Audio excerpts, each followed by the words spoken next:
United States of America is playing peacemaker. US President Joe Biden has taken to social media, and this is what he has gone down to write. Let me quote from the statement that he's put down. We must not lose sight of the fact that the overwhelming majority of Palestinians had nothing to do with Hamas's appalling attacks, and they are suffering as a result of them.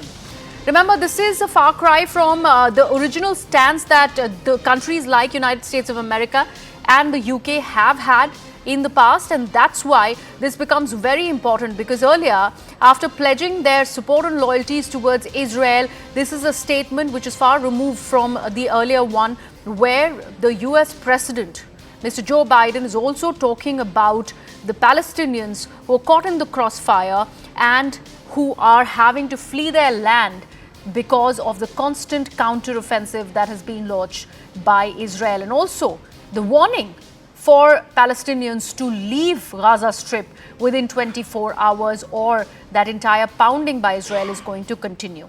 My colleague Abhishek Jha is now joining us on the broadcast. Abhishek, like I was mentioning, from Antony Blinken to even the US President Joe Biden pledging their support to Israel, to now also talking about Palestine, this is something which is far away from the earlier statement that US was sticking by. Well, this is something that the U.S.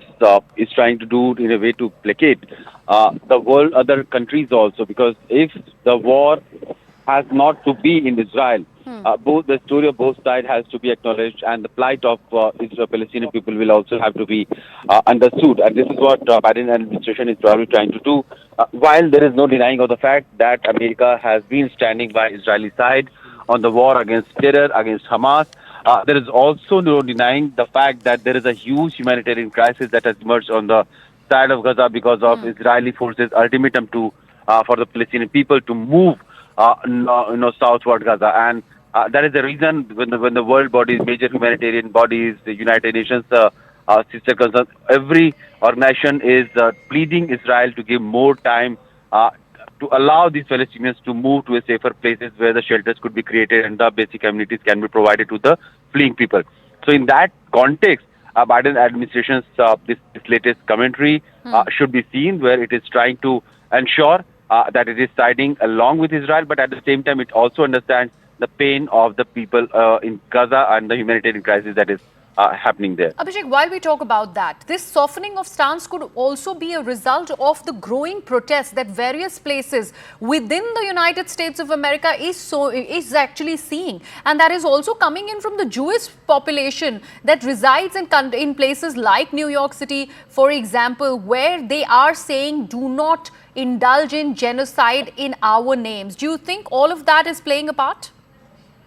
Well, to a great extent, true. We have seen world over there are attempts to create protests, raising the voice of Palestinian people, their humanitarian crisis, and also that not every Palestinian is a terrorist, but also at the same time that Palestinians have their right, and whatever is happening in Israel is part of continuous atrocities that Israel has committed against Palestine. So that is a narrative that has been created around the world, and with Biden administration also kind of raising the issue of Palestinian humanitarian crisis, probably those movements will get a little more emboldened. That US does have some point of view, and it doesn't want to remove from the side the issue of Palestinian people right now. Okay, Abhishek, I request you to stay on with us.